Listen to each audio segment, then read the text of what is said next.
جب تک کہ نہ دیکھا تھا قد یار کا عالم، جب تک کہ نہ دیکھا تھا قد یار کا عالم، وہ موت قد فتنہ محشر نہ ہوا تھا۔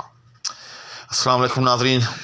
تو وہ غزل تو دوست کسی کا بھی ستم گر نہ ہوا تھا، اس کا ایک مزید شعر لے کر آپ کی خدمت میں حاضر، اور بلا تاخیر اس شعر کی توضیح و تشریح کی طرف بڑھتے ہیں۔ سب سے پہلے اس میں موجود مشکل الفاظ کے معنی پر ایک نظر ڈال لیتے ہیں۔ جب تک کہ نہ دیکھا تھا قد یار، تو یار کا قد، عالم، اس کے حوالے سے میں کچھ گفتگو کرنا چاہوں گا۔ وہ احباب جو میرے چینل سے وابستہ ہیں ان کے لیے تو شاید یہ بات نئی نہیں ہوگی، لیکن جو احباب میرے چینل کے ساتھ ابھی وابستہ ہوئے ہیں اور دنیا علم سے اور دنیا لغات سے خصوصی وابستگی رکھتے ہیں، ان کے لیے یہ بڑی اہم بات ہوگی کہ دو لفظ ہوتے ہیں، ایک ہوتا ہے عالم، ایک ہوتا ہے عالم۔ ان دونوں میں فرق ہے، یعنی ایک لام کی زیر کے ساتھ اور ایک لام کی زبر کے ساتھ۔ اگر پہلے یہ سمجھ لیں کہ یہاں عالم ہے، ہاں، تو بہرحال عالم اگر لام کے نیچے زیر ہو اس کا اور معنی ہوتا ہے، اور اگر لام پر زبر ہو اس کا اور معنی ہے۔ اگرچہ ان دونوں کا ماخذ یا ان دونوں کا جو یوں کہیں آپ مادہ وہ ایک ہی ہے، وہ علم ہے، عین لام میم۔ تو اگر لام کے نیچے زیر ہو تو وہ علم سے اسم فاعل کا صیغہ ہوتا ہے۔ عربی میں اسم فاعل کا مطلب ہوتا ہے کہ وہ ذات جو کسی کام کو سر انجام دے، یعنی جو لفظ کا جو مادہ ہے جو اس مادے کے ساتھ وابستہ ہو، اس مادے کا جو تقاضا ہے وہ پورا کرے۔ تو عالم یہ اسم فاعل کے وزن پر عالم یعنی جاننے والا، ٹھیک۔ اور قرآن کریم کے اندر یہ لفظ بھی موجود ہے، میں ابھی یہ بھی ساتھ میں بتاتا ہوں آپ کو۔ جبکہ دوسرا لفظ اگر لام کے اوپر زبر ہو تو پھر وہ ہوتا ہے عالم، تو وہ معلوم کے معنی میں ہے، ٹھیک۔ یعنی یہ معلوم اور عالم دونوں یوں سمجھے کہ ہم معنی ہیں، یعنی جس چیز کو جانا جائے۔ تو یہاں لفظ جو ہے وہ عالم ہے۔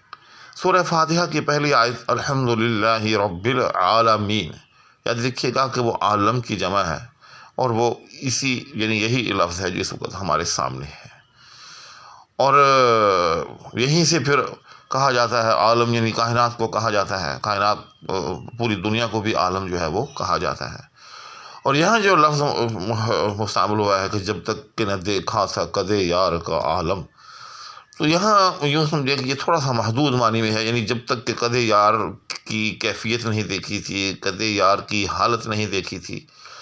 یا اگر ہم اس کو بھی وسیع معنوں میں سمجھنا چاہیں یا اس کو بھی وسیع معنی عطا کرنا چاہیں تو کیے جا سکتے ہیں کہ جب تک کہ قد یار کی دنیا نہیں دیکھی تھی، جب تک کہ قد یار کا جہان نہیں دیکھا تھا، جب تک کہ قد یار کی کائنات نہیں دیکھی تھی۔ جملہ معترضہ کے طور پر اہل علم کے لیے کہ قرآن کریم کے اندر عالمین بھی موجود ہے اور عالمین بھی موجود ہے۔ عالمین الحمدللہ رب العالمین، اور عالمین قرآن کریم کے اندر ایک سے زائد مقامات پر موجود ہے، جبکہ عالمین جو ہے لام کی زیر کے ساتھ وہ صرف ایک مقام پر ہے، اور وہ سورہ روم کے اندر ہے، ان فی ذالک لآیات للعالمین، کہ اس میں جاننے والوں کے لیے نشانیاں ہیں۔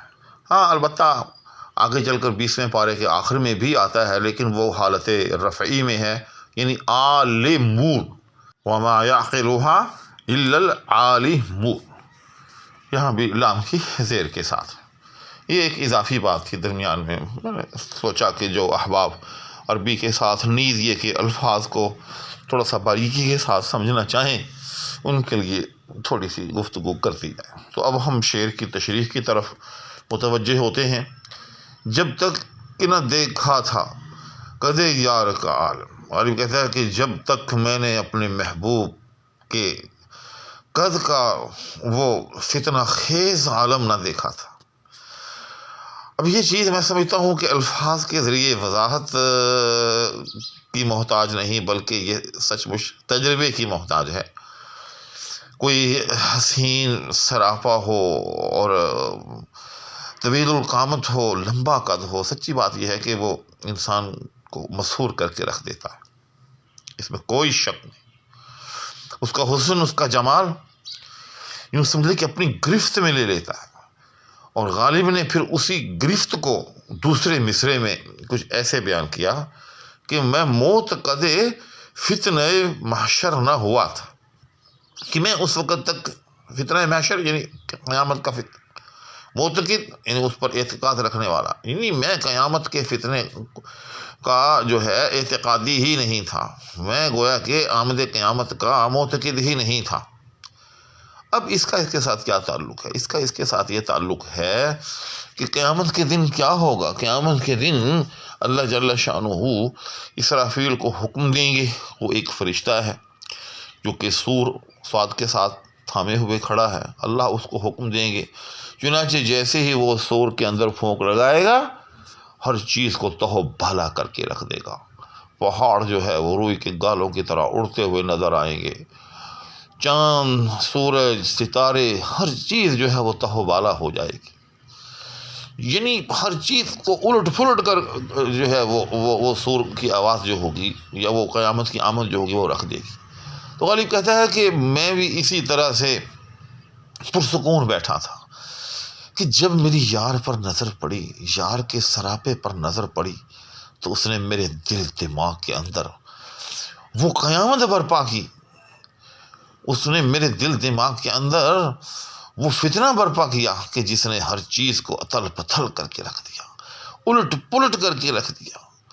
تو غالب کہتا ہے کہ میں سمجھ گیا کہ اگر اس صناع ازلی کی ایک مخلوق، اس کا بنایا ہوا ایک سراپا میرے دل دماغ کے اندر یہ محشر برپا کر سکتا ہے، اس کی ایک قدرت جو ہے وہ میرے دل دماغ کو گویا کہ فتنہ محشر سے دوچار کر سکتی ہے، تو اس کی اتنی بڑی ذات اور اس کی اتنی قدرتیں.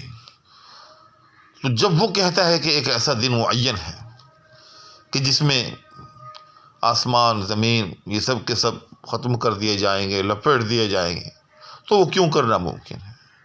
یقیناً وہ ذات باری تعالی اگر ایک سراپے کے ذریعے میرے دل دماغ میں فتنہ محشر برپا کر سکتا ہے، میرے دل دماغ کی دنیا کو جو ہے وہ اتنی بڑی اتھل پتھل سے دوچار کر سکتا ہے، تو کائنات اس کے آگے کیا چیز ہے؟ کیونکہ وہ تو بہت بڑی ذات ہے، اس کی قدرتیں تو بہت بڑی ہیں. تو میں نے تھوڑی سی اس شعر کو اور ڈائمینشن دی ہے تاکہ اس حوالے سے بھی اس شعر کو دیکھا جا سکے. تو امید ہے کہ اس بظاہر سادے سے شعر کی کچھ یوں سمجھیں کہ ایک مشکل سی تشریح آپ احباب کو پسند آئی ہوگی، اور اس میں کئی نئی چیزیں جو ہیں وہ بھی سننے سمجھنے کو ملی ہوگی. اسی کے ساتھ دعاؤں کی درخواست کیا ہو رہا، اور آپ احباب کے لیے ڈھیروں دعاؤں کے ساتھ اجازت کا طالب. اپنا بہت سا خیال رکھیے گا. اللہ حافظ.